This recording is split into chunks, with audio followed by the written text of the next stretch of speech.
Hello, ladies and gentlemen. Welcome to Film Frauds. Myself, Matt, my two co-hosts, Mark Hello. and Tyler, Hello. provide our complete, unprofessional, and 100% biased opinions on the movies of today, tomorrow, and yesteryear. But today, we have a very special episode in which we all recommended a movie for each of us to watch. Tyler, what is the theme, and what are we doing, and what is the purpose of this episode? I forgot what you said before we started recording. So it's the month of October in an attempt to cash out and get tons of views. Not really, sort of. But we wanted to basically focus on 3 horror movie-ish across all of cinema. And our goal was to try to find like a connective line between the two, talk about them, see how horror movies have progressed over nearly 100 years from when our first movie was chosen. And kind of just talk about them. We wanted to make this really an open discussion where we kind of flow in and out of each movies. It's going to have the somewhat similar framework of our longer reviews, but just condensed. So you guys can kind of get an idea of what kind of horror movies we like, what we usually like to recommend, and what kind of sick and twisted movies Matt likes to watch and enjoy. So, Mark, you chose the first movie. Which one was it?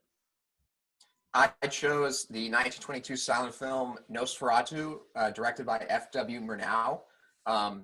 And this film, you've probably haven't seen it, but you've definitely seen images from it. It's a very, very famous film, and it's about it's a loose adaptation of Count Dracula or Bram Stoker's Dracula.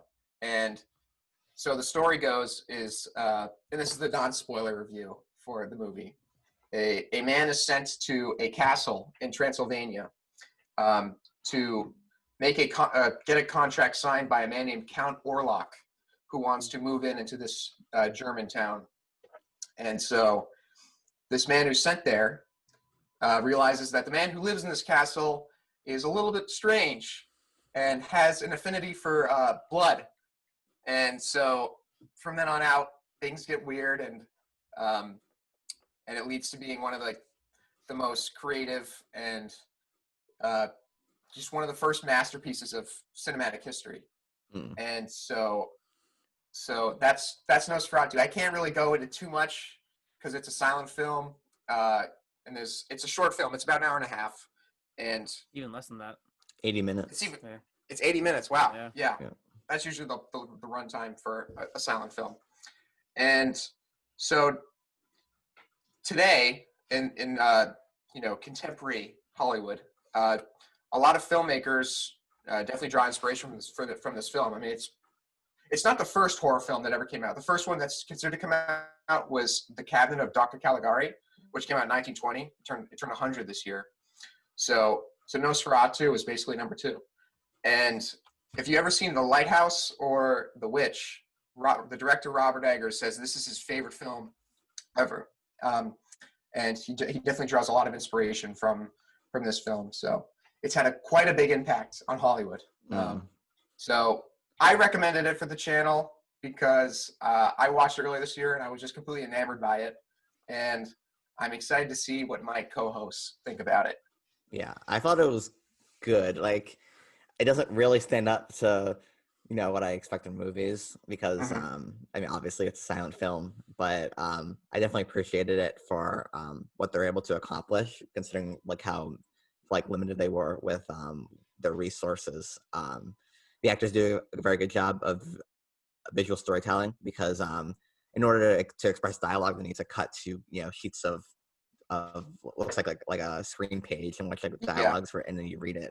So in order to minimize that as much as possible, the actors have to visualize a lot of their feelings. And I think they do a good job with that. And obviously the way they were able to frame Nosferatu, especially earlier on, was I had seen the shots before, but I think that they are somewhat haunting still, even though I'm somewhat familiar with them, mostly from SpongeBob. Right.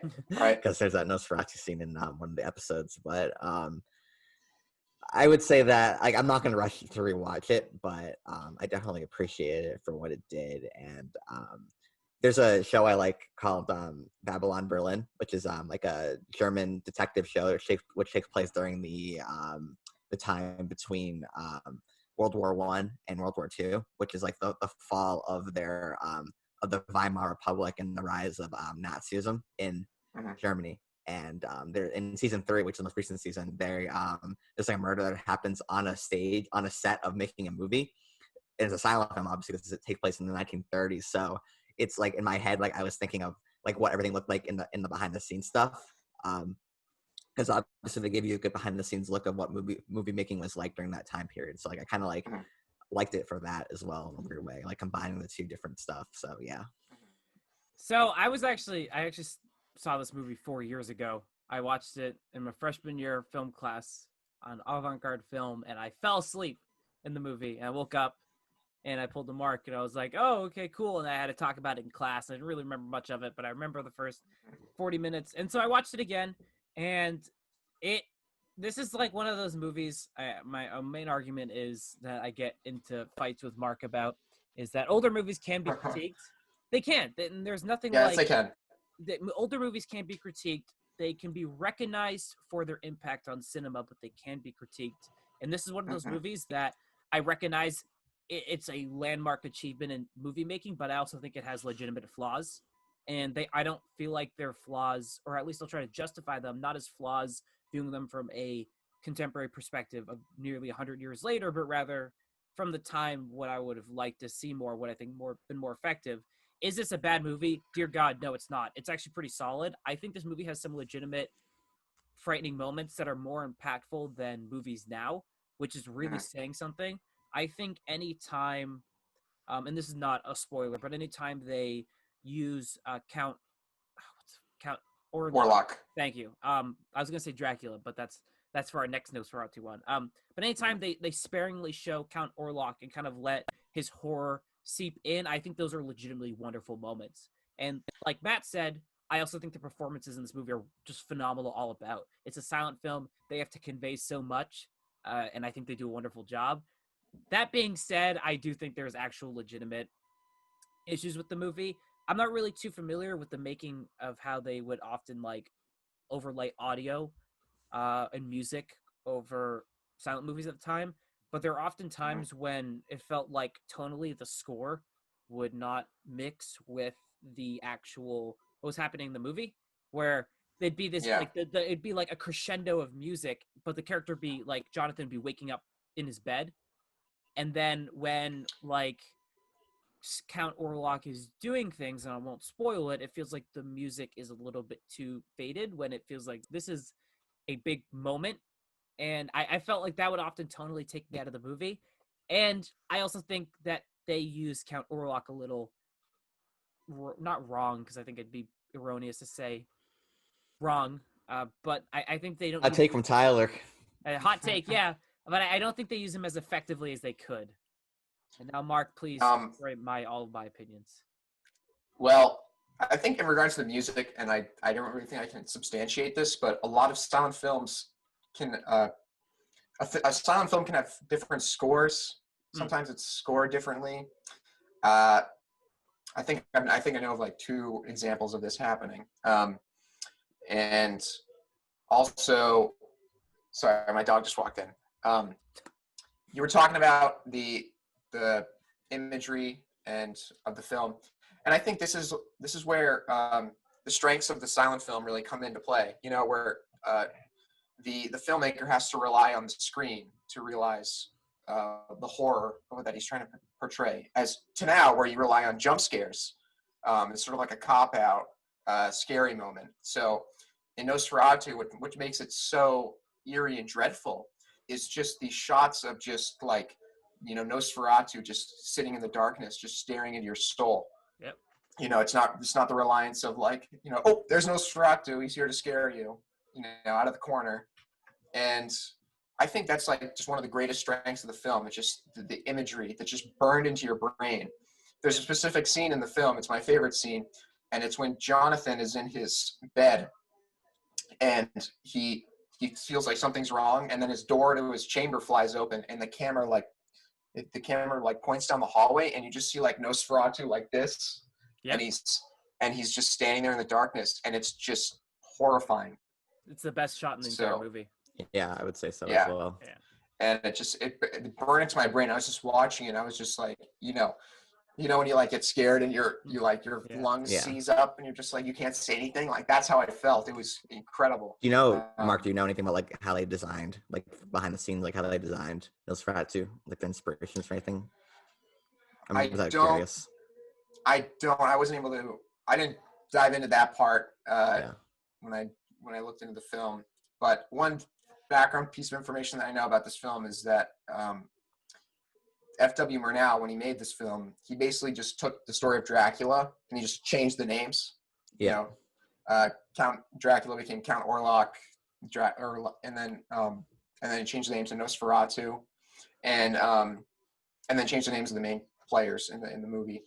And I was in Roger Ebert's review. He pointed something out that I think I wouldn't have realized if he hadn't told me. Is that when you say the word Dracula, you say it with a smile. It's like Dracula. But when you say Nosferatu, it's like you're spitting out a lemon. Oh, interesting. It's like a much more evil sounding name.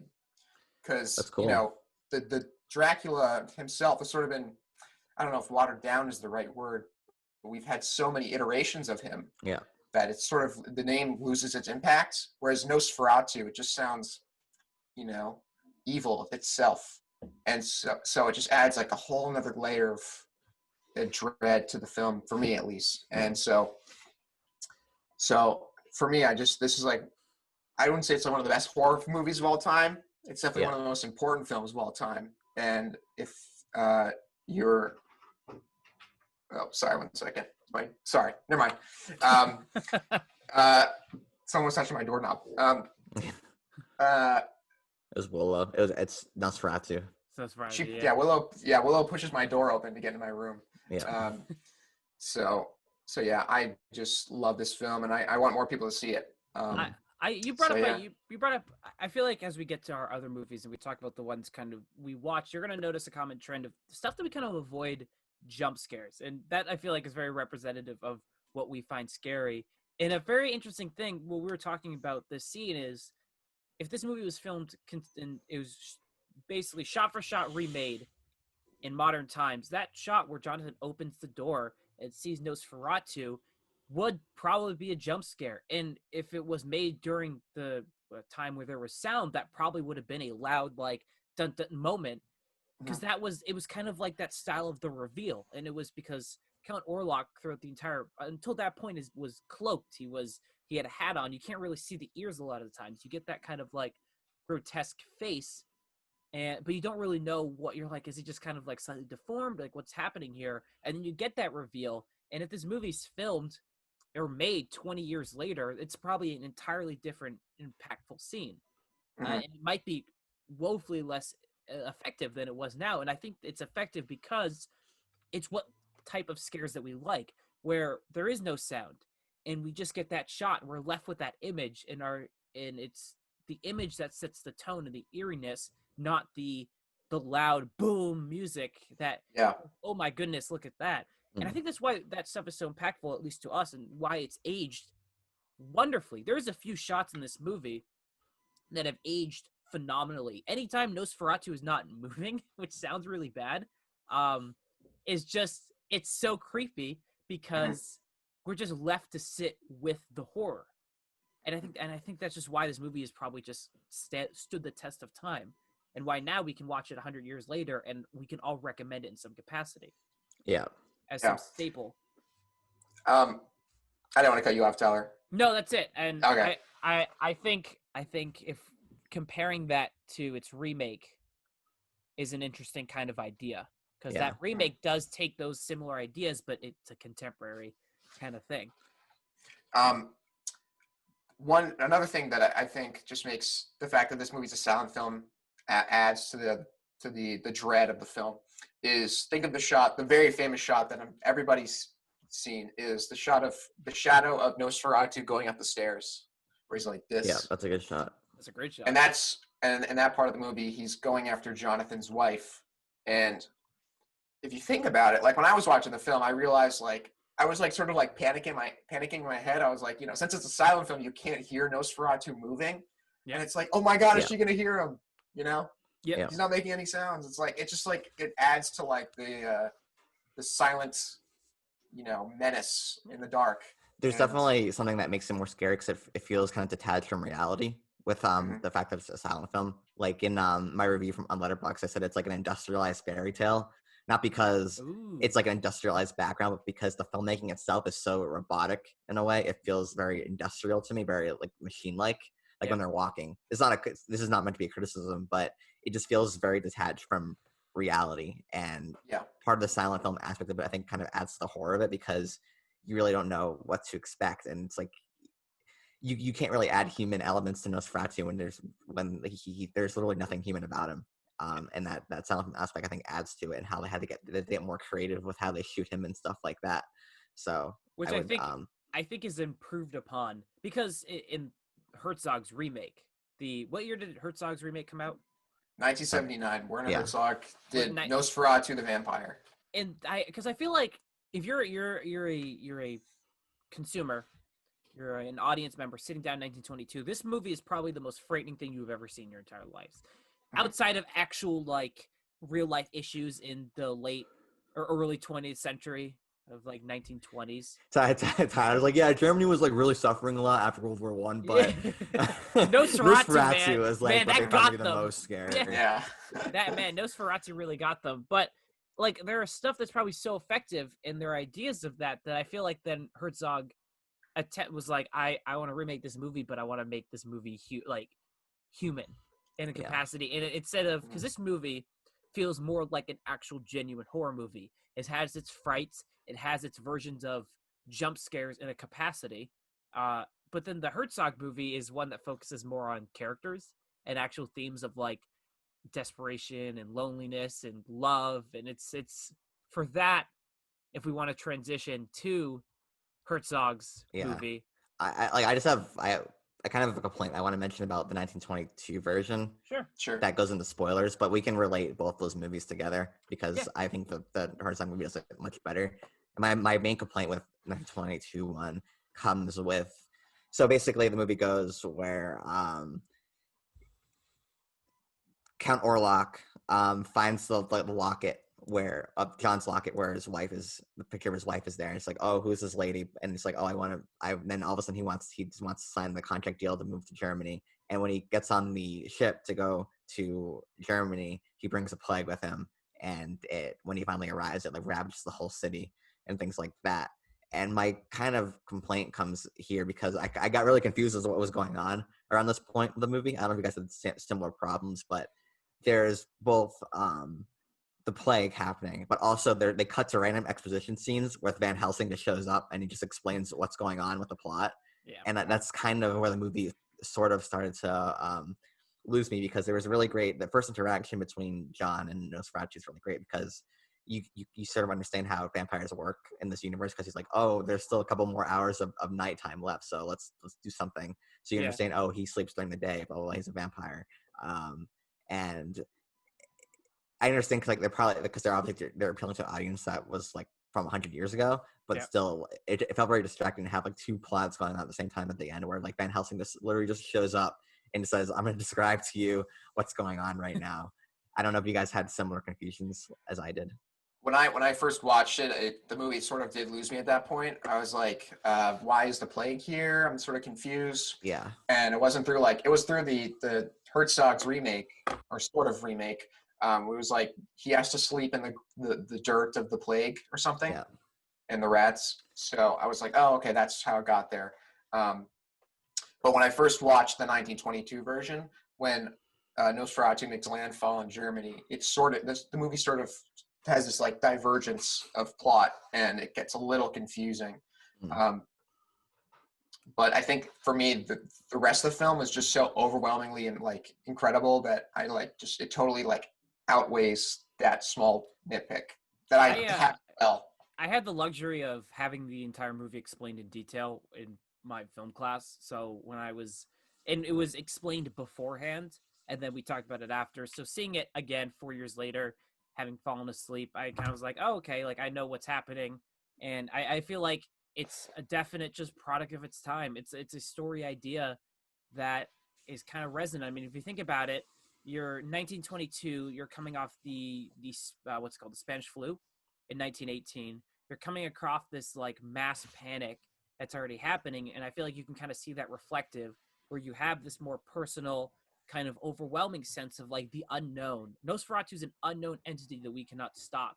We don't understand him, and he seems like in that version he's just a being focused on destruction, which has changed for the Herzog version, but we're seeing that on a smaller scale, and on that grander scale is this other unknown entity of the bubonic plague that's coming off of the 1918 Spanish flu, and it feels like we're mirroring panics in the 1922 version. We have the small personal one with Jonathan and Lucy, where they're fighting this unknown entity because they're ultimately untouched by the plague. That's their own separate thing, but then we see it on a much grander scale with something that these people can't combat, and we see the panic and the freaking out. Yeah, the Van Helsing exposition is just weird, but it's also it's a 1922 movie, and that's like the weakness. That's of like it's just like you got to kind of explain some exposition when you have cards interspersed every once in a while. So I didn't really have any issue with that, but I just saw that the panic and the bubonic plague element focused on just like the themes of the movie, but just in a grander scale as it impacts a larger community. Yeah. So we can transition to the Werner Herzog movie now. Yeah. Sure. Yeah, I think that the plague stuff handles so much better in this movie. It is. Through visual storytelling as well, because you just know from watching the movie that he's basically just death incarnate. He's who represents pure evil. I don't really know much about like the origins of Dracula, but from a TV show I like called Penny Dreadful, there's Boo. the whole point of it. It's like Victorian era. It's a Victorian era show, and the whole theological aspect of it is that when Satan fell, he split into two, and one is Satan and one is Dracula. So they both kind of represent, like the purest form of evil that can exist. So I don't know how accurate that is, but maybe Penny Dreadful got inspired from this idea from Nosferatu the Vampire. I have no idea. I'm pretty sure vampires were originally inspired by like Vlad the Impaler. Yeah, I think that's in Transylvania or whatever it is. I'm pretty sure that's the inspiration for Dracula.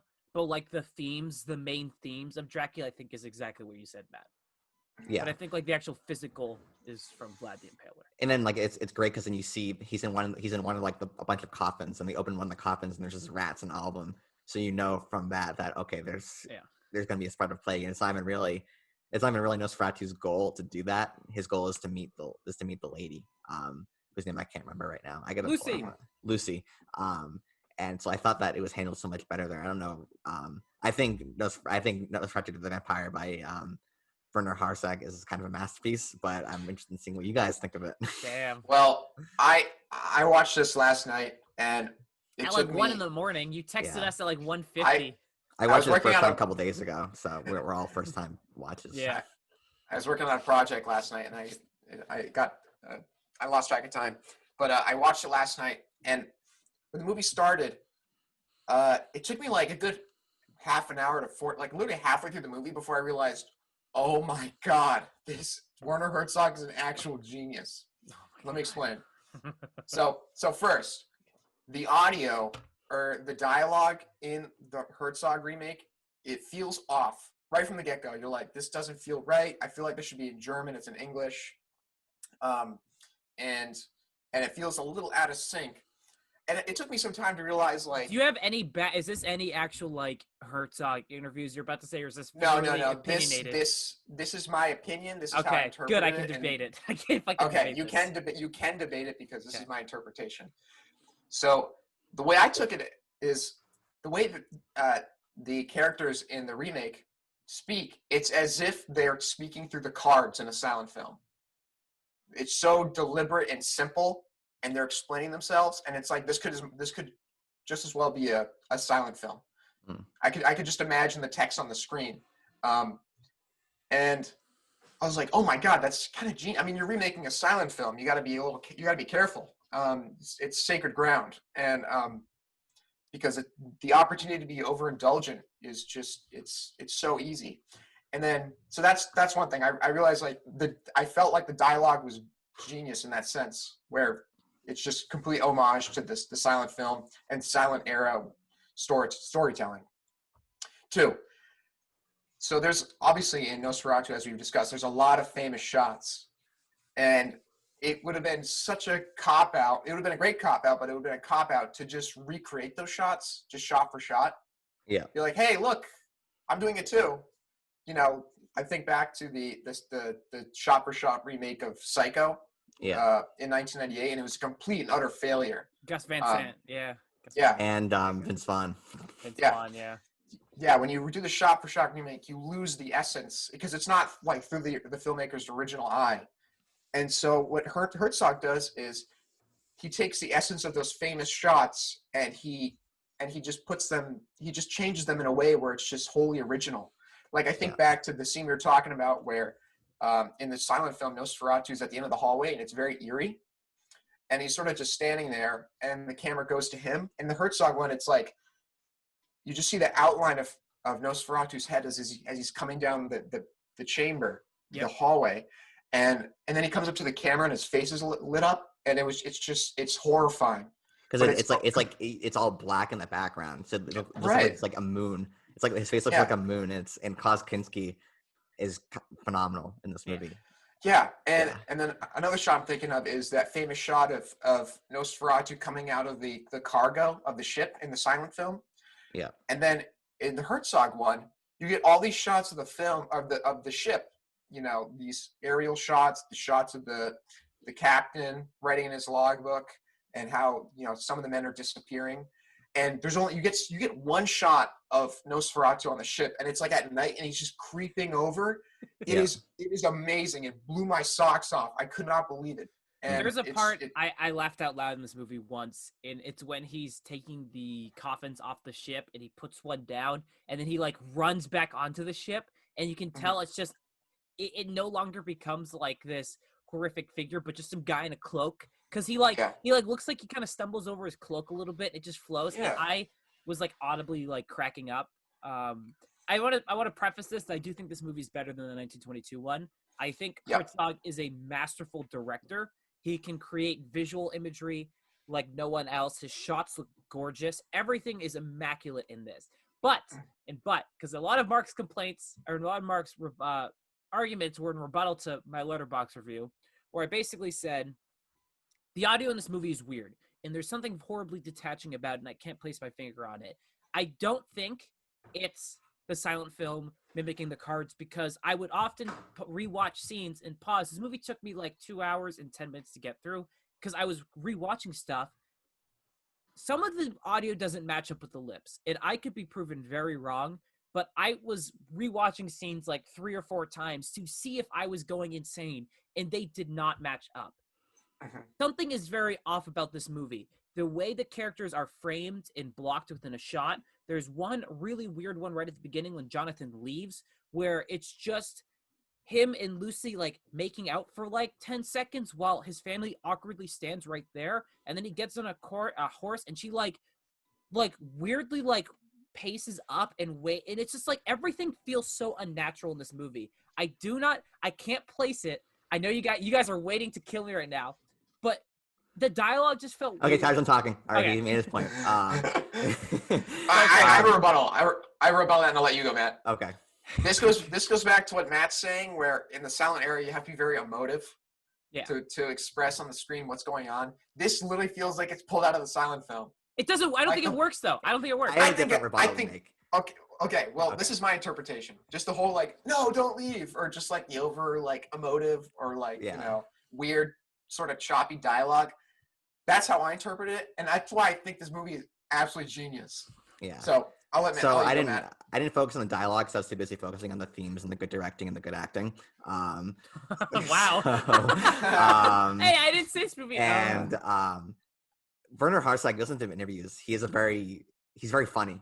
And he has a really interesting sense of humor. He's very Yorgos in a way, not quite Yorgos, but he's very similar to Yorgos in like that dry sense of humor. So like I think that a lot of that awkward stuff is supposed to be. I at least laughed in a positive way because there's that great scene where the lady's getting what? What are you talking about? The scene at the end? No. I'm Okay. like halfway through. There's this scene where when Jonathan's getting attacked by Nosferatu in the middle, and then Lucy like runs out and passes out and outside the estate, and then the guy just comes and grabs her and brings her back in like it's no like it happens all the time. Yeah. Like he's so casual about it, and that was like I thought that was funny. Mhm. I think that some of the stuff is awkward in an intentional way to make, because like I think he said that he likes to have weird. He's like Park Chan-wook in a way where he likes to have obviously like really like depressing and tragic stuff, but also have some levity in it as well. Not like a Marvel like like wink wink kind of levity, but like Mhm. The like only kind of time awkward humor. the only time I saw the deliberate levity, slight spoilers for it, at the end, Van Helsing, or this is definite spoilers, stakes Dracula through the heart, and he comes down, and the guy's like, arrest him. He's like, I'm not a Oh policeman. yeah, but Yeah. it was like there's always like different like legal things that he Yeah, couldn't do. Well, there's no one in the jail to yeah. keep He's like, him who's to there. watch him? He's like, well, take him somewhere. Well, where? He's like, somewhere. And he's like, with what? He's like, do you have arms? And it's like, Yeah. yes. And it's like, what? That was when I was actually laughing. But if he is intentionally making these moments of levity, but it doesn't feel like they're all moments of I don't know. There's something like, it just feels like the audio is mixed wrong. It feels Yeah. like just something is off. Well, I think Mark and I cared more about the actual parts of the movie. Oh my god! Tyler's the only person that's criticized the audio out of anyone who's reviewed. He's like, it's not because I just don't. It's not because I don't get it. It's because the audio is bad. I spent 15 minutes scrolling through Letterboxd reviews in just some hope that someone would point it out, and no one did. And I feel like I'm insane. Yeah, but let's talk about the action movie. So I really like. Were you gonna say something, Mark? I want to just gush a little bit. There's so many things I want to gush about. We're gonna gush. You want me to just leave? I can give you guys like 10 minutes of privacy. There's the two films I've seen from Werner Herzog is A Year of the Wrath of God is 1972. I would go as far to say masterpiece, and then this film, same. also go as far to say a masterpiece. So, Matt, in A Year of the Wrath of God, and in this movie, just Werner Herzog has this incredible eye for photographing just mountains and scenery, and everything. Like think to the opening shot of A Year of the Wrath of God with the conquistadors coming down the mountain. They're all coming down the mountain. Yeah. It's just, and then in this movie, Jonathan's ascent into Transylvania up through the mountain, and then the music overlaying that. The music's great in this movie. Yeah. I don't want to like say like it sort of felt like kind of like Skyrim music in a little bit. A little bit. I would say, it felt like fantastical, like kind of like dark fantasy, sort of. But also like compare that to the Nosferatu 1922. Like there's a scene where it's like you're going into the Badlands, no one goes here, blah blah blah. Like we're telling you that this is a bad place. Whereas in 1979, it's like you just know how things are visually changing. That we're going into like a really dark and mysterious place that he really should not be in. And then also with the dinner scene, like the first dinner scene.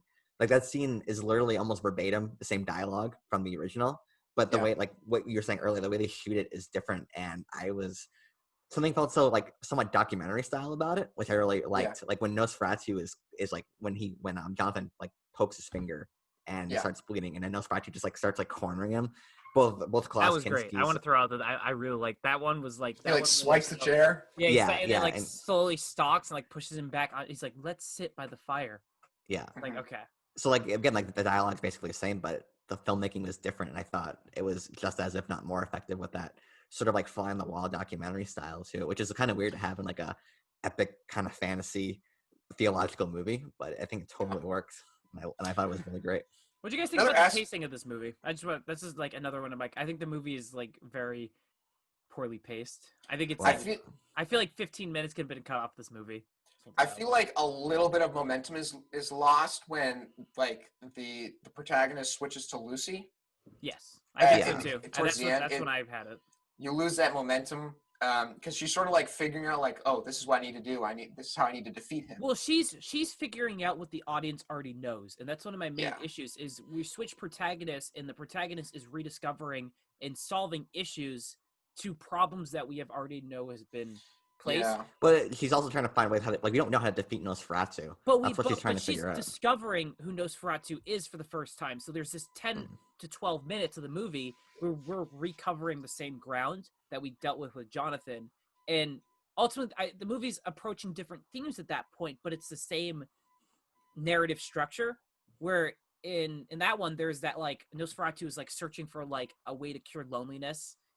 But she's still learning that Nosferatu is. or not Yeah. who Count Dracula is. It feels like we're treading new ground. It feels like those 10 minutes could have been cut, and that could have like saved some of the pacing of the movie. But again, I'm shitting on the movie, but I agree with a lot of you guys. Herzog can direct the shit out of this movie, and he can direct a really beautiful movie, and the themes are great. There's something off about this movie that I can't detach myself. I can't. Yeah, your IQ. I knew that was coming. I knew it. There's one other aspect I just want to touch on real quickly because we've been talking a lot about this. Yeah, we should probably move Nosferatu. on pretty soon. Yeah. But yeah. There's one thing I want to talk about in the remake. I like how Nosferatu is kind of a wimp and kind of He's like farce. antisocial. He's not a wimp. He's just. It's kind of like a farce. He's like this evil, powerful being, but he's also like, He's an evil, I powerful am being that is lonely, giving. and then he's like running around in the street with his cloak on. I'm so sad. It's made better I because love it. Klaus Kinski's taking it totally seriously too. Yeah. Well, That's what he's makes it element. He's like peering into shops. And it's like everyone's Yeah. like talking, having a fun time. Yeah, that's actually kind of a funny Yeah. point. I just have Yeah. like one more point I want to talk about And for then this we'll- movie. yeah. I love the scene where the plague's basically taken over the village and she's walking through like the main street and like people Yeah. are just dancing. Or it reminded me a lot of Seventh Seal actually, where people are just Yes, the Dance of dancing Death. around like these Yeah. dead bodies and burning things. And then Isabella Adjani is the lady's name. She's great. She's really, really great in this movie. She's in a movie called Possession too, which I've heard is really great with Yeah. Sam Neill. I haven't seen it, but I've heard it's like one of the better psychological movies. But the scene that really shook me the most out of any scene in this movie has to be when she comes across like her friend's family and they're sitting down eating outside and like they have like it's like a fancy dinner outside and there's It's just the rats Last Supper. everywhere and they're like what are you doing? It's like, oh, we're enjoying the Last Supper before we die. I don't know, that just like that imagery just really struck me. And It was then- very and then chilling. And then it cuts to all the chairs empty. Yeah, and then all the chairs Immediately- are empty and then like, the rats like slowly like start taking Yeah. it over. Yeah.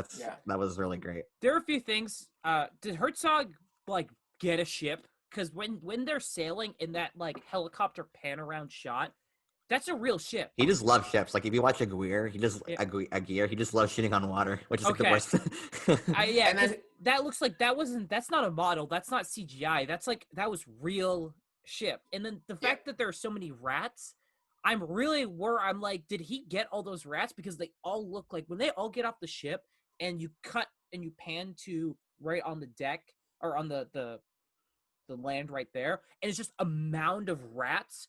Those Yeah. all look real. Did he get like They a are million real. rats? What the Yeah. fuck? Probably did. He's insane. I kind of He love probably it. though. breeded them himself. Yeah, he Werner said like Herzog. there's like a good doc like kind of behind the scenes thing where he's shooting the movie and he was like he's so cool. I don't know. I just think Werner Herzog is like the coolest guy. He was saying he's like, oh, I create from a place of pain, not from a place of like love. The thing Yeah. really shows in this movie because Yeah. the movie has a very like bittersweet ending, which I really liked. Yep. Sort of like they're able to defeat like the ultimate evil, but Like Shakespeare. evil never goes away. So it's like the constant battle between good and evil from like a theological religious standpoint, which I thought was really really good. Yeah. And it has that bittersweet like feeling that you get from a lot of like Victorian era stories. And then just on the topic of Werner Herzog and boats, his 1973 Welcome to our horror episode. Now we're talking Yeah. about Werner Herzog and boats. Like about boats. in his 1973 or 4 film Fitzcarraldo, which I have not seen, but I intend on watching soon. I It's believe it's on Prime Fitzcarraldo. Video. Fitzcarraldo. It's Klaus Kinski's in it, and he plays this like really rich guy who's intent on making an opera house in the middle of the jungle, and it's about taking this gigantic ship over land and transporting it over land He's got to and think for towing ship. it. He's got to think for ships. And this, I think this is where Klaus Kinski and Werner Herzog almost killed each other, because it was like they literally had like a ship in the middle of the Amazon, Good. and they're just pushing it through to film the movie. What a There's a And David Herzog's Letterman like, we interview need with more takes. Klaus Kinski where Klaus Kinski's like, oh, Werner Herzog threatened to shoot me. And he's like, but I had the gun, but I wasn't threatening to shoot him. He was threatening to shoot me. And David Letterman's like, wait, you had the gun, but he was threatening to shoot you. He's like, yes, he was trying to shoot me. Yeah, they seem like a good pairing. But Now, Klaus Kinski's actually a potentially terrible human being, but oh, is he? I don't want to talk about that on the podcast. Okay. Well, I'll do research after. But in our style of our normal review, we're going to grade these two movies. I guess Nosferatu the Vampyre, whatever you want to call it, is now the official fourth movie of this episode. But yeah, we're going to grade them, and then we're going to talk about two more. We could have done an entire episode on these two movies. Yeah. But for Nosferatu 1922, Mark, what are you going to give Nosferatu 1922? I'm going to have to give it an A, just because it's just this important landmark in cinematic history, and also because it had the effect on me that I think F.W. Murnau was intending on. So, yeah.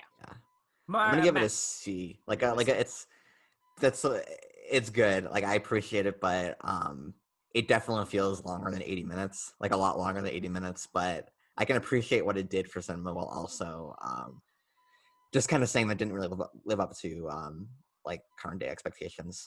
I am also going to give Nosferatu a C, the 1922 one. Same reasons that basically Matt gave, that I can respect how important it is, but I do have actual like legitimate flaws with the movie. And I think that's a pretty decent like ground to set in, and please don't kill me, people, if you guys are watching this. I understand it's important. I'm telling you it's important. What do you guys give Herzog's 1979 Nosferatu the Vampyre? I give it an F. Yeah, I'm giving it a nah. A nah. No, I give it an absolute A. Yeah, I've never felt more absolute A. confident in an A before. Yeah, this is one of two movies that this year. So I've given movies A's before, but this is one of two movies that I've never seen before until like the week I watched it, where I'm giving it an A. This and Boogie Nights, both have A's, and having been movies I have not previously watched. So yeah, Film Thoughts Hall of Fame. No, I like.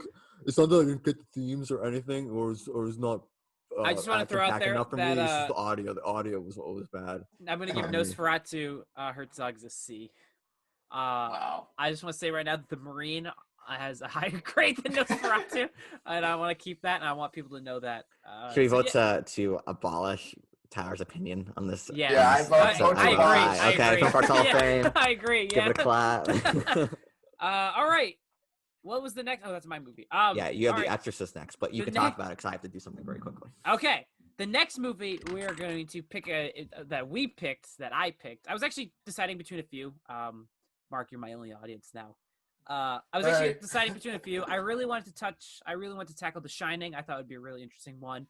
Maybe Rosemary's Baby. I could rewatch that one. That one's really great. But ultimately, I decided on choosing probably one of the most prominent or important horror movies ever. That's 1973's The Exorcist, directed by William Friedkin. It's arguably changed horror movies forever. It not only this is also straight horror movies too, because this movie is eventually one that is focused on the scares rather than something like Rosemary's Baby, where it's focused on kind of like the sense of unease and fright and kind of like, oh man, like desperation from the characters. Dread. The dread, yes, uncertainty. The Exorcist is a straight horror movie. It's a horror movie that is done so well that it was nominated for 10 Academy Awards in 1974. It's the first horror movie ever to be nominated for Best Picture. Mark, if you want some context, it was nominated for Best Picture, Best Actress, Best Supporting Actor, Best Supporting Actress, Best Director, Best Adapted Screenplay, which it won, Best Cinematography, Best Film Editing, Best Art Direction, and Best Sound, which it won. Not only is this movie recognized for its like importance in horror, but it's also recognized for being a really good movie. The fact that a horror movie has three acting nominations is incredible. That doesn't happen. Like you can even look to a modern example of like Toni Collette in Hereditary is probably the best case we've gotten in a while for a nomination. But this movie was just so well recognized. It shaped horror forever. And now here we are. We're talking about it in a post-Exorcist landscape. And what did you guys think of The Exorcist? Mark, what do you think of The Exorcist? Well, this is a movie I've been putting off for a long time. I probably wouldn't have watched it for an even longer time unless you had recommended it. Same. And it's such a famous movie that even if you haven't seen it, you've seen clips from it, you've heard things from it. It's just something you're aware of. And I was definitely surprised by this movie, both in good and I don't want to say bad ways, but there were some things that sort of caught me off guard.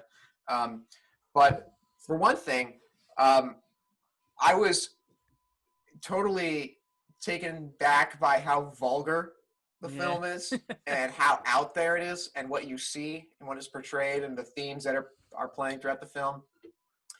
And I was kind of just like, it was like a weird kind of shock factor where it wasn't cheap at all, but it was completely earned. And I was just like, oh my God, this is something else. And there's so many great things about the film. I can't remember the name of the priest. Not the Damien Exorcist Karras. priest. Damien Karras. Yep. Totally blew me away. He was nominated for Best Supporting Actor. Oh yeah, completely earned. Another sequence, one of my favorite sequences was actually the opening sequence in Iraq with Max von Sydow as the man investigating evil, I presume. And there's that shot of him staring down with the statue as the dust flies by. Mm-hmm. And that is one of many shots in this film that is just burned into my brain, where you know, you see a shot and you're just like, this is something else. Yeah. And I think also that sort of ties into how Max von Sydow was just perfect casting for his role. Yeah. I mean, we talk a lot about Roger Ebert in his reviews on this podcast, or at least I do. And Roger Ebert talks about, you know, Max von Sydow in The Seventh Seal and Max von Sydow in The Exorcist, and it's just like, it's sort of like a continuation of The Seventh Seal and this face off with death, but now the stakes are changed and it's like complete evil as opposed to The Seventh Seal where it's indifference from death. Yep. But for me, there was some points in the movie where I was sort of caught off guard, where I was like, oh, this scene felt like it ended too early, or you know, dialogue was cut off. It may have been, I was watching it through AMC and they were playing ads throughout the movie, and it was probably them just, you know, fucking things up. I don't know, but anyway, I'll let you guys go. AMC's television channel. It was it said on Amazon Prime that I could watch it for free with a free trial. Service, I can't use the best film editing nomination for the Oscars to any rebuttal your point, because Bohemian Rhapsody was nominated and won for best editing, so I can't really fight that. But yeah. Also, you said Nosferatu the Vampyre is a C movie, so you know, pretty much anything you say is pretty much. Yeah, that's gonna be forever. That's gonna be the next few months. Matt, you also saw The Exorcist for the first time. I did see The Exorcist for the first time, and I thought it was very good. I mean, like, again, it's a classic. What can you really say about it that hasn't been said? But I mean, I think that William Friedkin's directing is really great. He was previously known for doing documentaries, and it really shows here. I think some of the scariest parts of the movie actually are how it feels kind of like a medical drama in a way. Yeah. I thought that was great. And just some like the blunt ways they shoot what's happening to Linda Blair's character was really compelling and really shocking, especially because the actress is getting hurt in real life during some of those scenes, which I can talk about more, because I watched the documentary, like the making of documentary as well before the podcast, so I can talk about more on that later if you're interested. Yeah. But I have like a few problems with it, like I think there's too many characters, something like that, but oh yeah, I can see that. The movie is basically flawless in my opinion, and I think that the fact that it has kind of grounded elements to it just makes it all the better, and it kind of puts, you know, James Wan horror movies to shame with how little they are able to, with how little they do, but how much more effective the movies are. Mm-hmm. So I've seen this movie 3 times now. I saw it once when I was 10, and it scared the ever living shit out of me. Those little flashes where you see Pazuzu. I am. Yeah, I'm. But when you see like his face flash, and it's like and it's just quick, scared me to death. I watched it then in high school, freaked me out then, and I watched it now, and it freaked me out then. This is one of the greatest horror movies of all time, and I also think it's one of the greatest movies of all time. I think everything about this is masterful. I have legitimately zero flaws with this. I am like in awe of how kind of like well paced, well acted, well structured everything is. I also, one thing I didn't notice when I was younger and watching these movies is how prominent the theme of like science versus religion is. That's like a major aspect of this entire second act is Oh yeah. is these characters going, there has to be some scientific explanation for this, and then constantly it's debunked. But no, but there has to be something. There's something wrong with their brain. This can't be like, and it's this constant fight until eventually you give in to the fact that this is beyond our understanding, and then it's evil incarnate.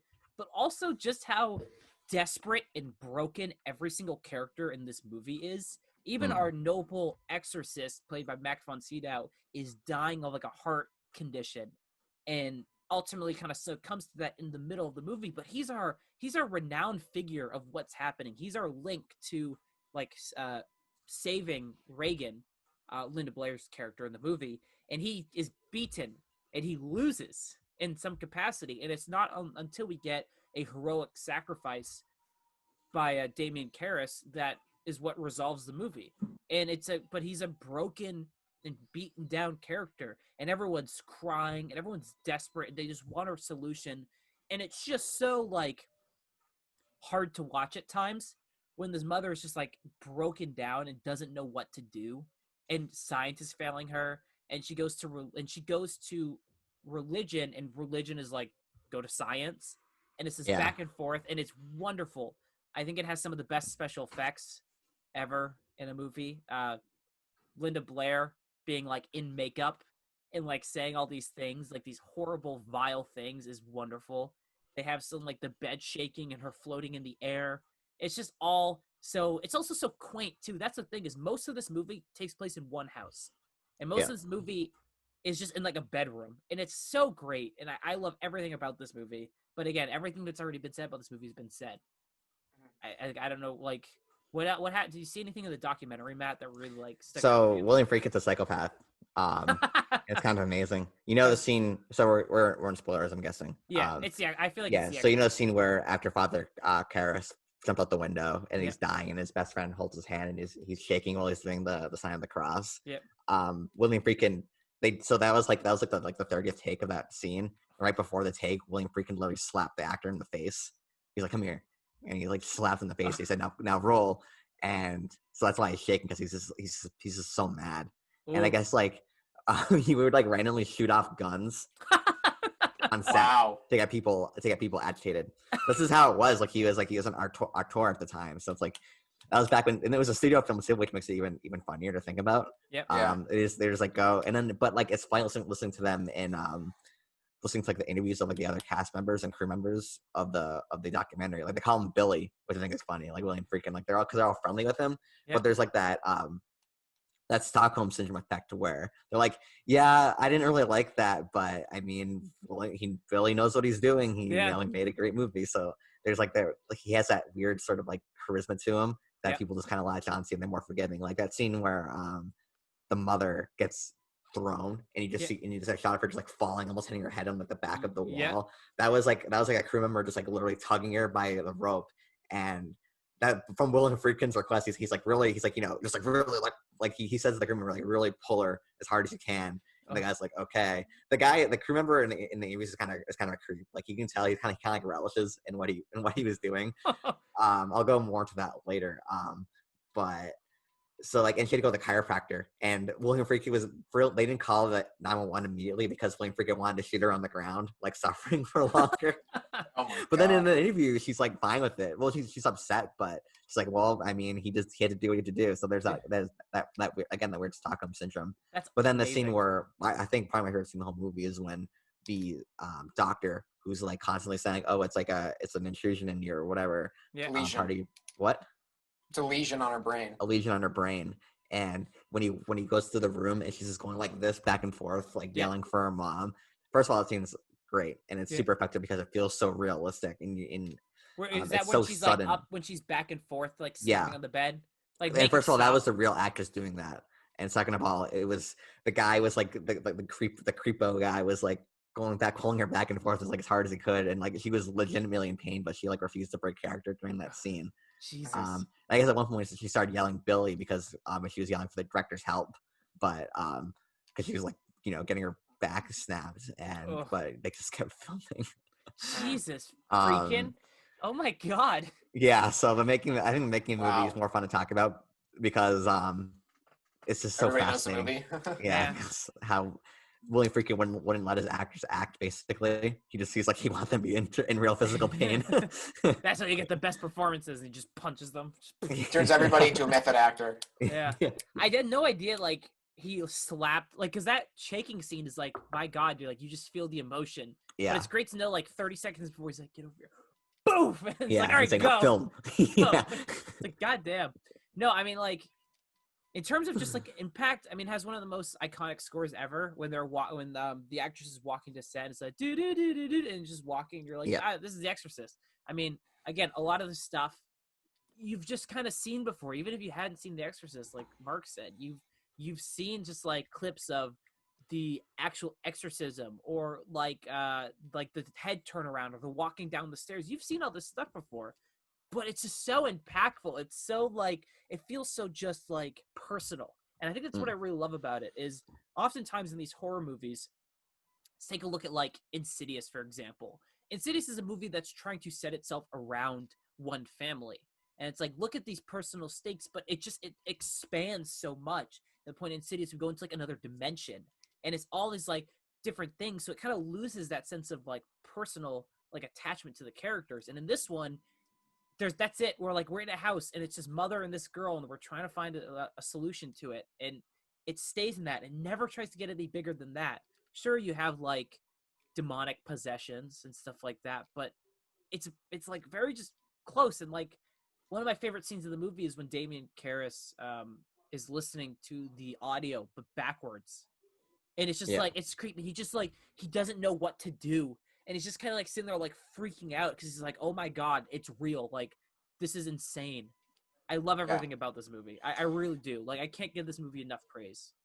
One thing that and one aspect of the movie that I didn't like at first, and then I was like, I really appreciated at the end, was just the lack of explanation of what the hell was going on. Yeah. Because, like in the beginning of the movie, there's that thing in the attic shuffling around. Yep. And you're like, what the heck is that? And then she goes up there, the candle like blows up, and then all of a sudden Regan is possessed. Yep. And you can sort of make you get an idea of like how this happened. Yep. But you're never really given an explanation, and I feel same thing like with the Ouija board. Like, say, oh, I'm talking to Captain Hook or whatever. Yeah. And then you don't really know if that's the exact reason. Yeah. Why he's possessed or not. And that's like something that wouldn't really happen today. I mean, I feel like in like a James Wan horror movie, they would you'd sort of get that explanation. You know, you lose all sense of mystery. Well, the investigator or the priest would typically in a James Wan movie come down and explain, this is the demon, this is how it happened, this is how we're going to get them out. But you're right, it treats its audience with respect. It has mature themes, and it's a mature movie, and it doesn't but the thing is that's what makes it so, I think, appealing, and why movies like this work, is it's a movie clearly made with love. I understand William Friedkin's he was probably an asshole, but like there is such like care and like effort put into this. There's great like camera works when Linda Blair's character is talking to, I think, one of the psychiatrists, and she's like, she goes to attack him, and the camera follows him as he falls down, and he screams at like that's not a shot we're getting in any movie that's trying to be a blockbuster horror movie now. It's so creative, like the lighting. Like Mark, you sent a video when you were watching the movie last night. I know which one you're talking about. When he gets out of the cab and it's just foggy, but the one light is illuminated, and it's just huey blue, and you're just like, whoa, like that's not a shot in a normal movie. Also, like the medical scene where she's getting the brain scan, the cross on her forehead, when she's getting the brain scan, and it's shot so like dispassionately, but that makes it more horrific in my opinion. It's just like you're just watching her go through the medical procedure, and all of a sudden like they get like the giant thing, and it starts going boom boom boom boom boom, and she just starts screaming, and that's again really horrific, but it's because it's not really trying to make you feel scared, and that's what makes it more scary, because it feels realistic. The horror is the reality of the situation. Like that, there's a 2-minute sequence in this movie dedicated to watching them puncture her neck and blood spurt, like take blood. That's like 2 minutes of the movie. Might be a little bit exaggerated. It might be actually like a minute, but like the blood spurts out, and she just like kind of like whimpers, and you're like, what the fuck? Like this is hard to watch. And it might be harder to watch than any of the actual horror stuff. And you're right. That's what's great about this movie.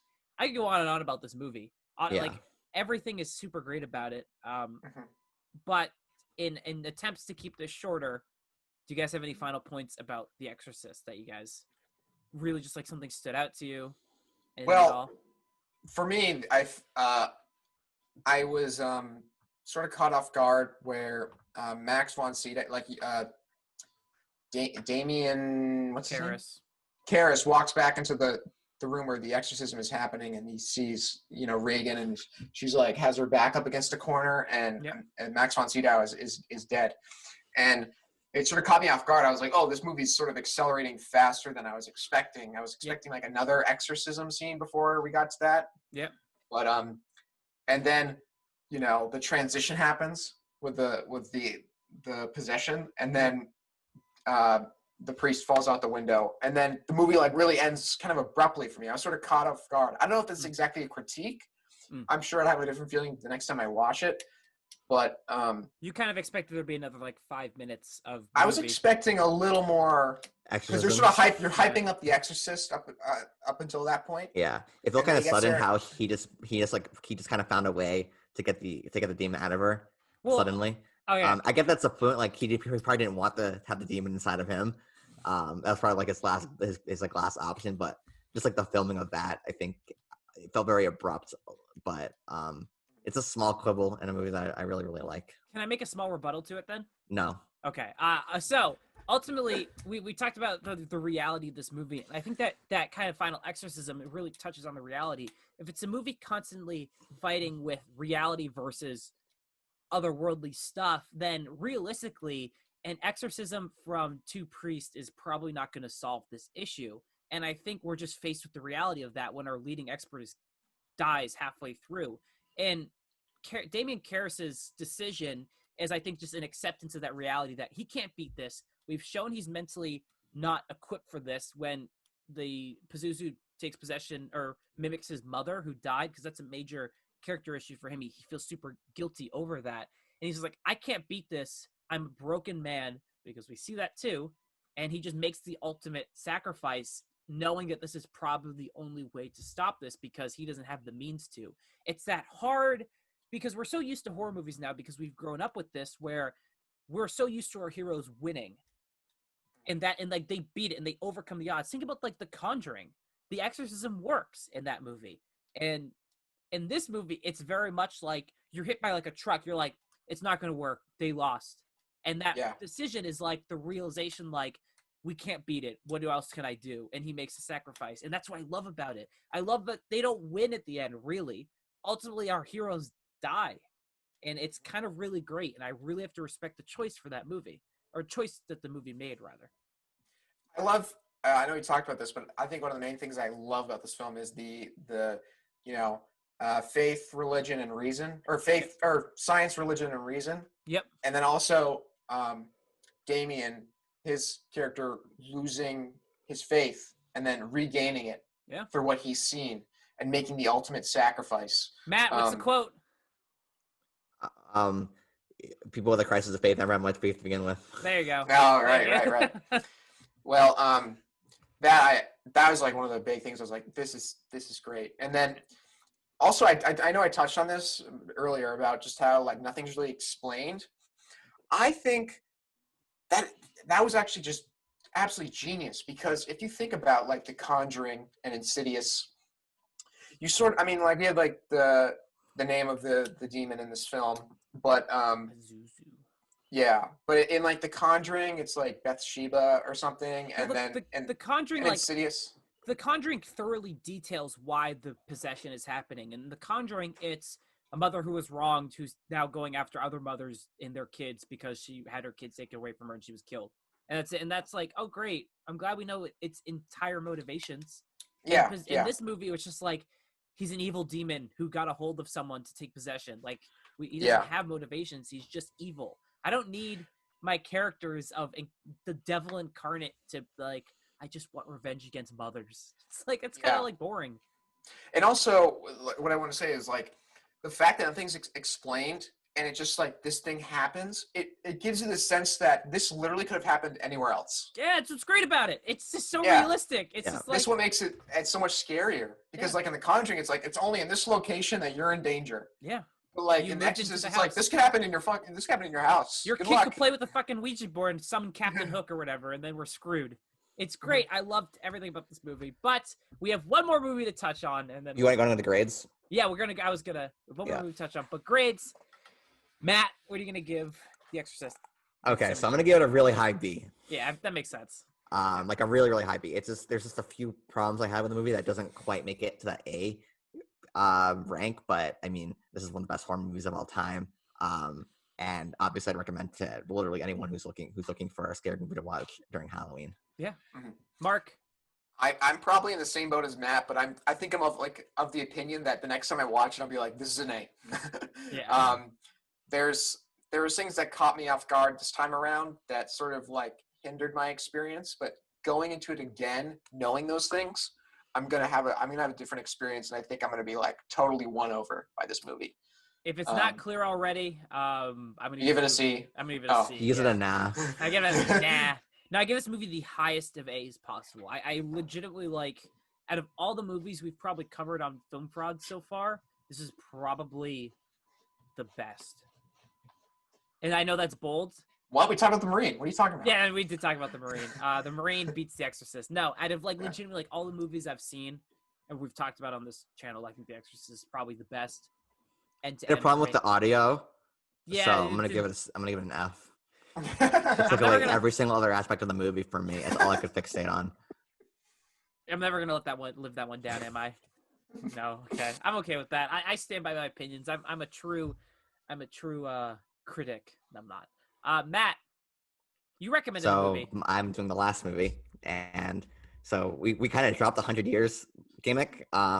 So just to clarify, Mark did movie 1922, Tyler did a movie 1970s, and I'm doing a contemporary horror movie not from the U.S. Oh, actually, Tyler's the only one who did a movie from the U.S. here. Mine is from 2016. It's from La France. The movie's called Raw, and it is about a girl going into veterinarian school. Her name is I have it right here, Justine, and she's kind of naive, and she's being dropped off by her family. And over the course of time, as she goes through her sort of initiation ceremonies and bullying stuff as being a freshman or a rookie, as they call them, she starts devouring a craving for flesh, which is weird because she's been a vegetarian her whole life. And as the movie goes along, that craving for meat turns into cannibalism. And I think this movie is really, really good. And what did you guys think? This is my second time watching it. I've recommended it to you guys to watch it for the first time. So I'm gonna go with Tyler. What'd you think of Raw? So we went on a hike yesterday, and we talked about it slightly. I think this is a movie with excellent highs. It has maybe some of the more engaging first 15, 20 minutes of movie I've seen in a long time, but I think ultimately suffers from some narrative flaws later on. And they're not necessarily, I've looked at a lot of reviews to see what people think, to see if anyone kind of agrees with me.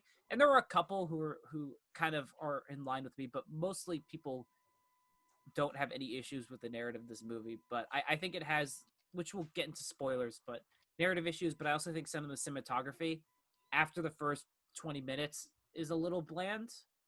But I mean, in everything else, in creativity and performances and score, it's really, really great. It's really, really great. The main performance of whoever plays Justine, I don't have her name. You got it, Matt? Yeah, I wrote in my letterbox review. Just keep talking, and I'll say it really loudly at some point. Garance Marlier. Okay, I'm glad we just butchered that. She's phenomenal. She's like utterly phenomenal. There's so much, just like you said, naivety, and then kind of like branching that into like carnal desire. It's great. It's so wonderful at times. Yeah, Mark, what did you think of Raw? I think you have the most controversial opinion out of all of us. Yeah. Because I'm gonna clarify that I really like it. So yeah, I didn't really like this movie. I didn't really like it. that darn audio. that darn audio. That darn audio just is out of. I mean, they were speaking. What was that language? French or something? Yeah, I don't know. I was thinking English good. I had to read subtitles. I couldn't take it. I did not really like this movie, and I think there's definitely some very impressive aspects and sequences in this film. But for me, it just comes down to tastes. It's very grotesque. Oh, Get it? Because it's about cannibals and they eat people. No, Wait. I Is just that like what the they word. do? I just like Wait, the word what? taste. Wait, there's cannibals in the movie? Yeah, I just like What? the word I I don't. taste. was talking about I have no wrestling. idea. Oh, right. But Monday Night Raw. yeah, I'm not a fan of the grotesque and bloody and gory, and so it was an uncomfortable viewing experience for me. I'd probably, if you're, Watch it, my if you're, parents. I watched. Oh yeah, don't watch this. Watch this by yourself. If you're gonna watch it. Don't Yeah. watch it with anybody. And there are definitely some very impressive sequences in this film. I touched on this yesterday with you guys on our hike, but there's specifically like these one take scenes through like a dance club or like a party, and it's just following. It's like a tracking shot of one character, and it's just so disorienting, and it's very impressive. And that was at the beginning of the film, and I was like, oh wow, this is really cool. And then it started to take this route that I was not expecting, and it started to lose me as time went on. And Yeah. then I'm not going to specifically say what the ending was, but I really wasn't a fan.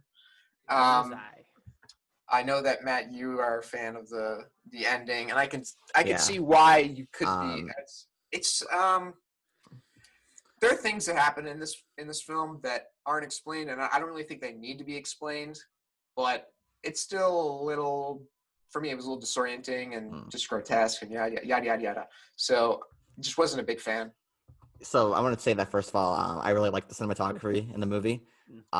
Thanks for I coming think right it's- after me instead of any of Mark's points. It was immediately after my point instead We're of gonna talk about the Mark's. ending. Well, we're not going to talk about the ending right now. I gotta wait till the end of the discussion to talk about the ending. Okay. That's Alright, how fine. discussions work, Tyler. in Okay, case you fine. I remember. didn't tell. And so I know it felt very grimy. Like I really appreciate that. So it is somewhat gray, like the cinematography and kind of bland in a way. But I don't know. I felt like it was very crisp, but also being kind of documentary style as well, which I thought was interesting. And like the use of colors, like with paint and blood. When it does happen, it's very lurid, and it really stuck out to me, something that I like. And also like in the party sequences too, where it feels very realistic with like how like there's like you have, like in the corner there's like a bunch of like full like lights going off and stuff. I thought that stuff was really good. It definitely. Can I clarify on the cinematography thing real quick? What? Can I clarify my point that I didn't like No. it? Okay, keep going. No, you can. What is it? I just want to say that this movie has, like you said, such vivid colors in a lot of its sequences. So when it then cuts to like outside in classrooms, in which is the majority of the shots, it feels very dull in comparison, and I don't think it works. But that's supposed to make it relatable to the audience. So like you can be more sympathetic to the characters, because it's still like a college situation. It's sort of supposed to be like, well, this girl has all these, like it's like a drastic change enough to go from living at home to then living in college. So they try to keep it grounded in that way. So I think that's what helps make it work for me, at least. So then, like on top of all these new things she has to deal with, she can also deal with the fact that she's becoming a cannibal as well, Yeah. which I thought was interesting. But you said you also have problems with the sister character. I think we were talking I yesterday. have narrative. Okay, so ultimately, and we're gonna probably get into a fist fight over this. I do like this movie. I do want to clarify. But this movie feels like it's framed as a movie, like a coming of age story, right? You're already smiling, which means you kind of disagree.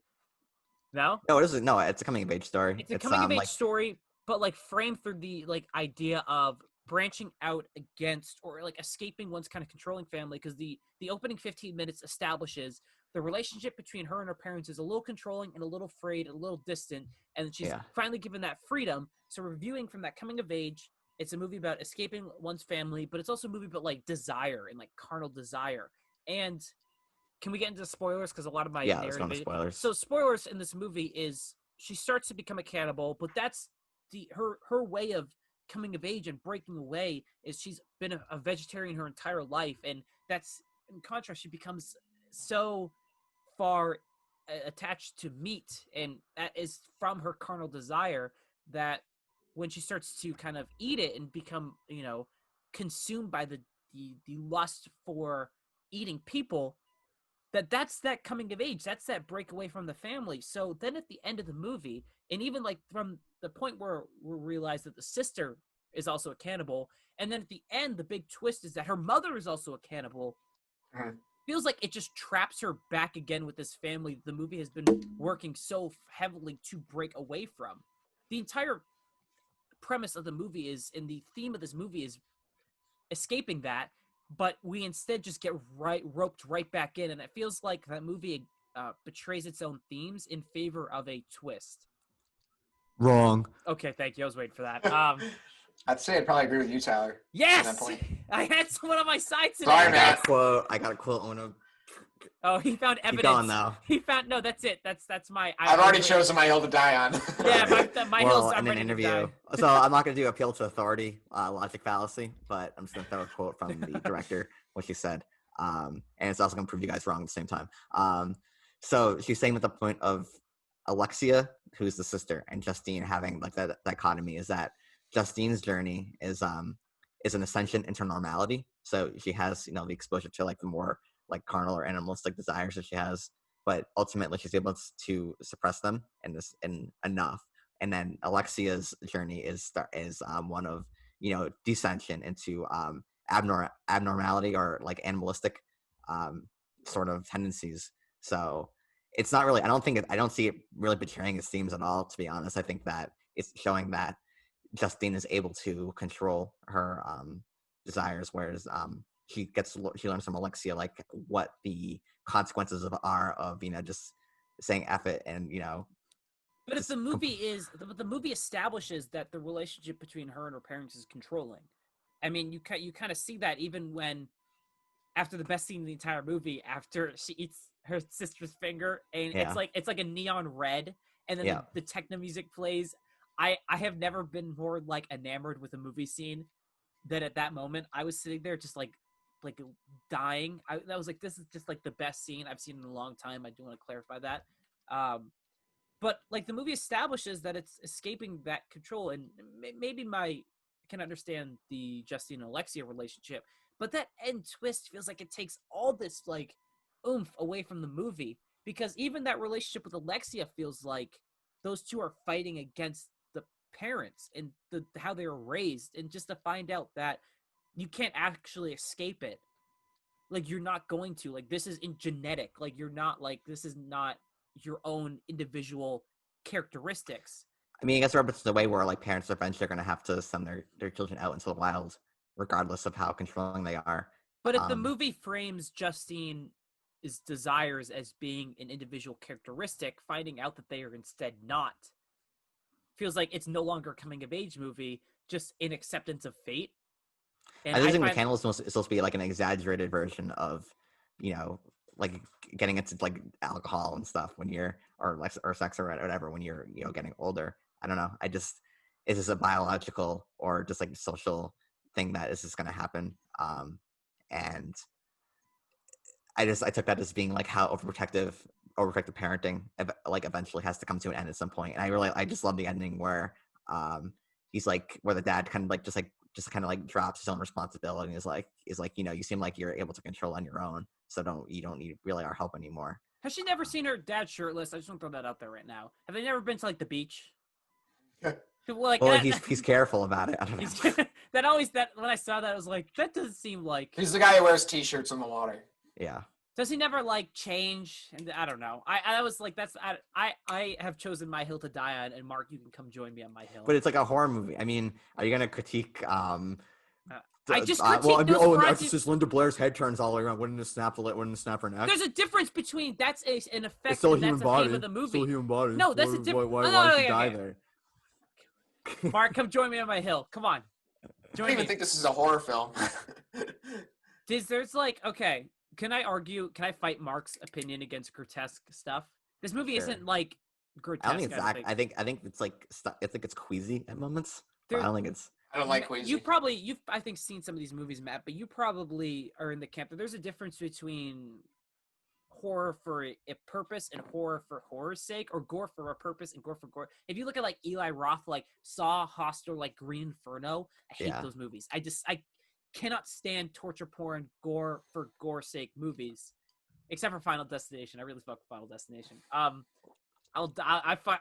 Destination series is the best. But this movie feels like it has a purpose, and it's showing the horror and like the actual like effect that this would have and the realistic like consequences of that. It's bodily, which is what I like about it. Mm. It just feels like you're having like a normal. It's obviously not normal, but it feels like you can relate to like a real life. In fact, like if you're a vegetarian and you start eating meat, like your body's not gonna like adapt to it immediately. Like, oh, this is normal. Yeah. It's gonna like freak out, and it's gonna I don't know. And also with like coming of age, like when you go through puberty and stuff, like your body changes and weird things happen. So it felt appropriate to me. And it didn't. But while also like keeping that larger than life horror sort of elements to them, and like your struggle with this girl who's like trying to discover what the heck's going on with her on the inside.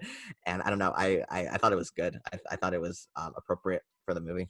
See, this is really going to be one of those movies where like it's very divisive. Like, I don't think this movie's perfect by any means. I think rewatching it, I had more problems with it. Yeah. But I still think it's very good. Like I can definitely see people watching this like you did, Mark, and going, nope.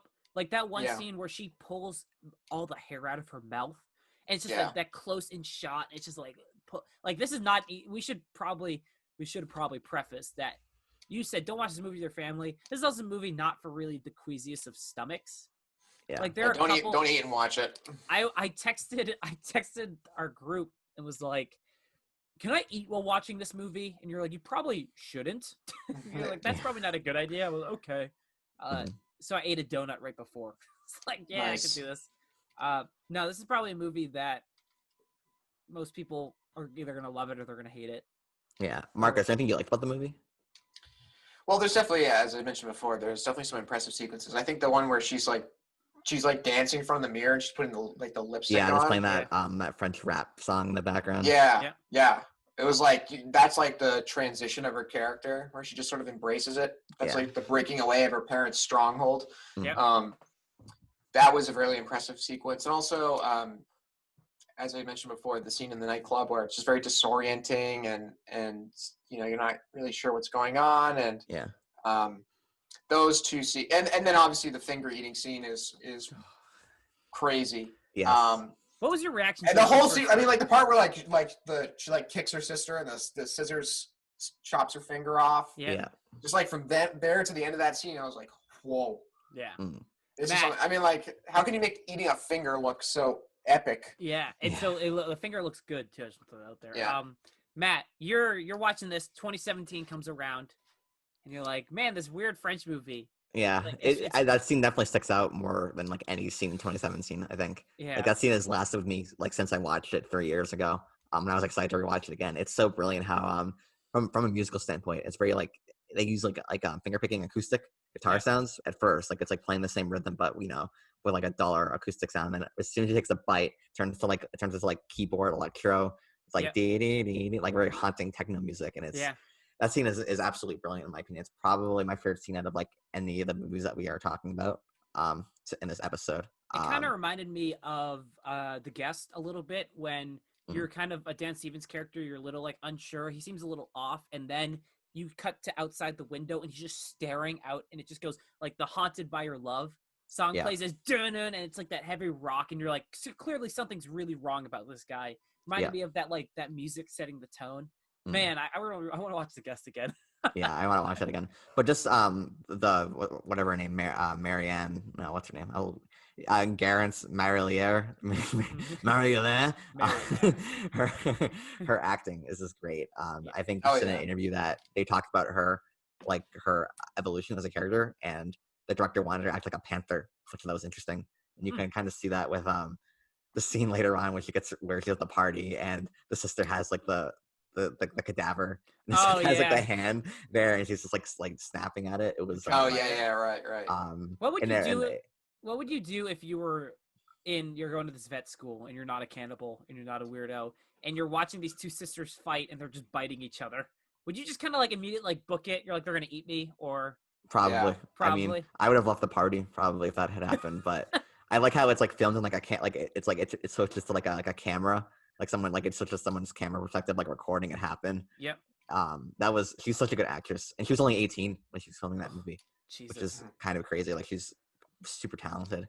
But I just want to talk about one more part, and that's the scene where he wakes up with the roommate, and she opens like the blanket, and then the leg is half eaten off. Yeah. What'd you guys think of that scene? It's a great That shocked me again. Like I knew it was coming, but like just like the reveal and the music really creeped me out on the second time I'd seen it. So I was when she's like, is his name Adrian? yeah, He's like Adrian. She's starting to like be a little like playful. yeah. And she's like trying to flirt with him.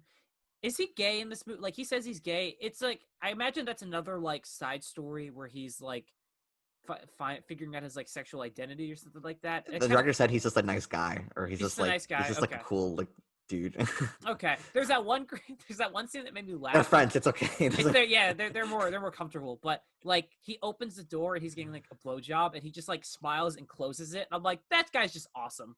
Like Yeah. he's just so like that's like so like effortlessly charming. But yeah, that when she like touches the blood and you're like, oh, I wonder how bad it is. And then you peel it off and you just see like it's just like caved in. Yeah. You're like, and oh, then the it's bone real. sticking out. Yeah, you're like, oh, it's real bad. Yeah.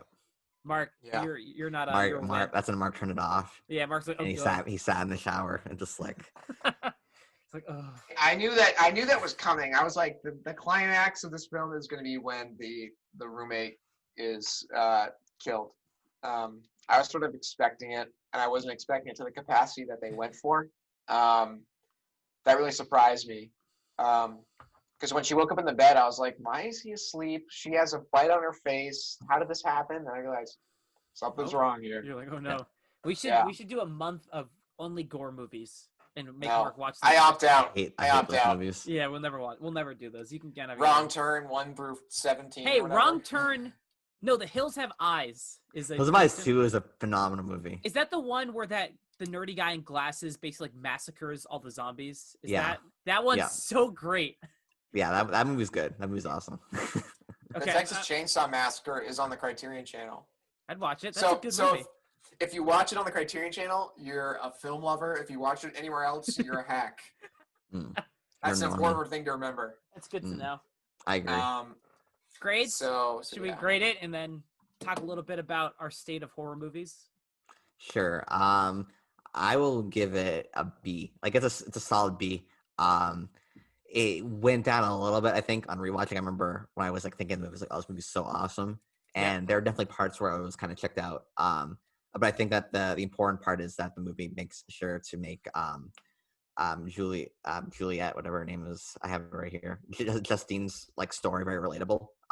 For it's both like a college coming of age experience while also being a horror cannibal movie. I think that's balanced pretty expertly, and I'm really excited to see what this director does next. She has a movie coming out that's being filmed right now, so I'm pretty excited for that. But yeah, it's a solid B. I don't know, Tyler, what do you give it? So this is basically like why I kind of love and hate our rating system, because if I could give this movie like a C+, I would, because it's that type of movie. But I'm going to give it a C because that's our kind of basis. I think this has wonderful highs, but I do have a lot of issues with how the movie looks, and I feel like my narrative, issues with it have been laid out and to be critiqued by you further until the end of time, Matt. But I'm going to give it a C. I think this is like, I am so looking forward to this director's next kind of work because it's creative. It's watch like her interviews for Rock, because I mean she's super smart. Is she? Okay. Yeah. I'm like actively looking forward to. I will seek out and watch her next stuff. I should clarify. I don't know if I'm ever going to rewatch this movie, but like 5 years down the line, it's like I haven't seen Raw in a long time. Maybe it's better than I thought. She did an interview for like a film festival, and it's like a public thing, and a lady and like someone in the crowd was like, what was the point of this movie? It was just violence, and there was no point to it all. And then like as she's leaving, she was like, well, I'm glad you had a strong reaction to it, because that's all I want from people is a strong reaction. Yeah. Everyone went, everyone's like, get fucked. Mark. Mark, yeah. Yeah. Here's my strong reaction. I give it a D. Damn. Wow. Yeah, I just wasn't my cup of tea. There's impressive things in it, but I feel like for me the bad completely outweighs the good. Marxist and America loving. Yep. I don't watch James Wan popcorn chomping Conjuring Annabelle fan. Why don't you go watch The Conjuring, you nerd? Why don't you go watch Annabelle Rebirth? I'm gonna Part go two. watch Sinister. Annabelle I'm gonna watch Creation. Sinister 2. I'm gonna watch Sinister 2 and nothing Oh else. god, we saw that in theaters, and that was depressing. Was it That bad? was I've never awful. seen That that. was since. awful. It loses like So all of bad. the charm and the flair. Like it basically takes everything that was good about Sinister and shits on it.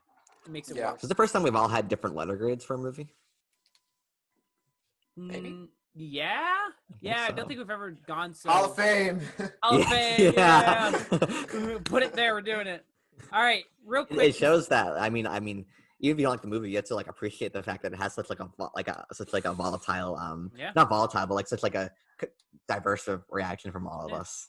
It elicited a response out of you, Mark, and despite that response being, it was Yep. it was still a response. Do you guys want to briefly talk about just like what we think about horror movies as a whole? Because we don't often talk about horror movies here. Yeah. I'm pretty on record by saying that they're my second least favorite genre of movies, losing only to comedies and straight comedies. I hate comedies in a sense. I don't like finding joy in my life, apparently. He's just so not funny in real life that Yeah. he gets angry when he laughs. Like they're at funnier movies. than me. Yeah. What do you guys think about just like the state of contemporary horror movies? The emergence of like the indie horror movie scene. Matt, you have strong thoughts about it. I know. I mean, so there's a trend where horror is becoming epic, and that's not what horror is supposed to be.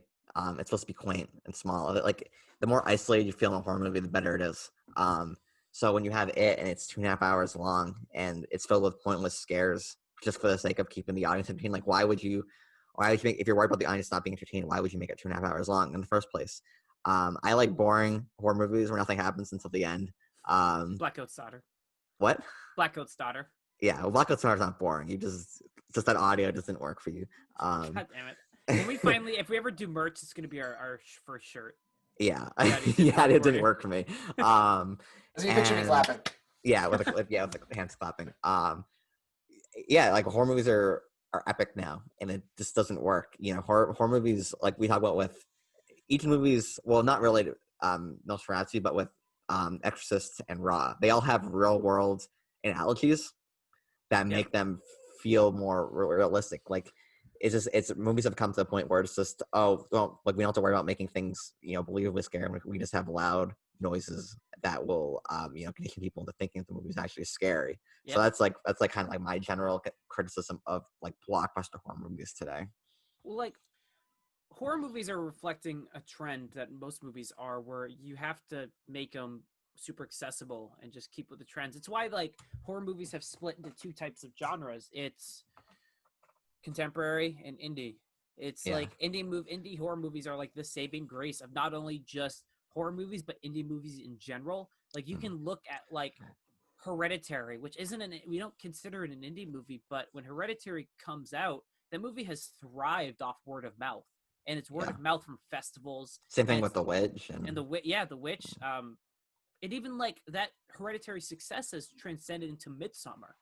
Like that's like our state of movies now, where like I think Hereditary is good. I don't think it's like the next Exorcist in any capacity, but that's like we are now looking at these indie movies as like our saving grace of this genre, because our view of contemporary horror movies is for Insidious.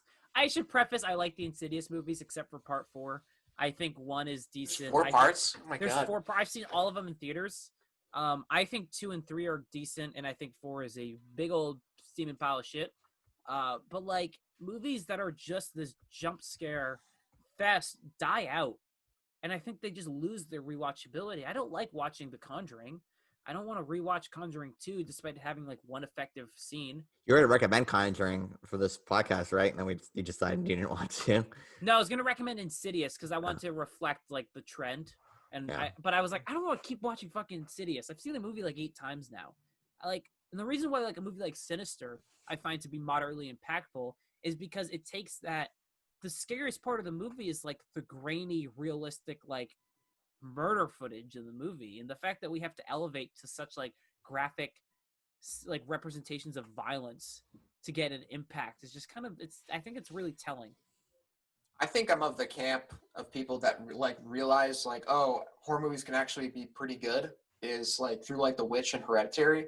Because I think like once, the blockbuster or like horror movies became blockbusters like The Conjuring and whatnot, um, it just feels cheap because the aim of those films are just to appeal to the largest audience possible, and to guarantee that somebody's going to get scared is to just do like a jump scare. It's like a Yeah. complete guarantee. It's And then scare.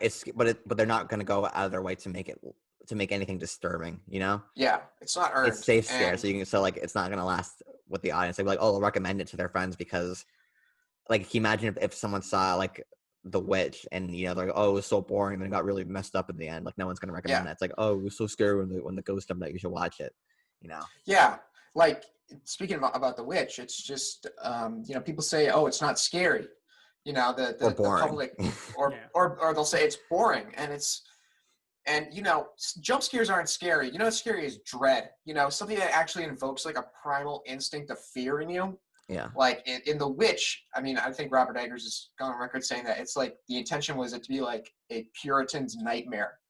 Like this is deep-rooted, like mythological terror that's like ingrained in our culture. It's also the destruction of the family unit. We view families as the most trustworthy and unbroken, or rigid, kind of like it will not break to stress.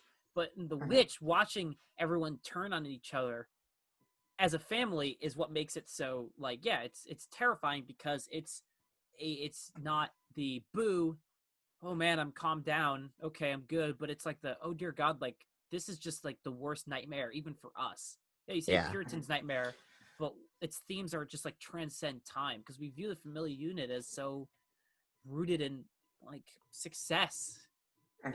And there's also an aspect of The Witch that I think it touches on something that generally blockbuster horror movies can't even come close to touching, and specifically in The Witch is there's the hair that's seen throughout the film, like the rabbit.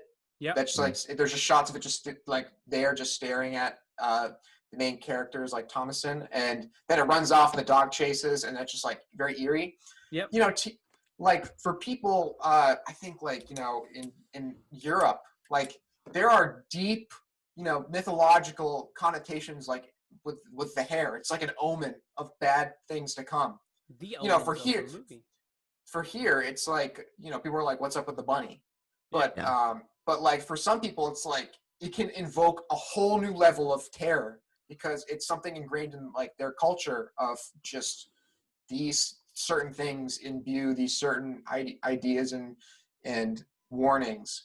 And so I think this is like I'm glad to see that horror movies are seeing this shift towards the dread aspect of horror as opposed to the jump scare. I mean, we see it works in Nosferatu and Nosferatu the Vampyre and The Exorcist. I mean, it's just like The Exorcist is a weird example. It's like because would you say there's jump scares in The Exorcist? Sort of, but they're not earned. really. I can't. Not think really. Of No, any. I would say The Sort of. Exorcist is the perfect example of what we're talking about. Taking the next step.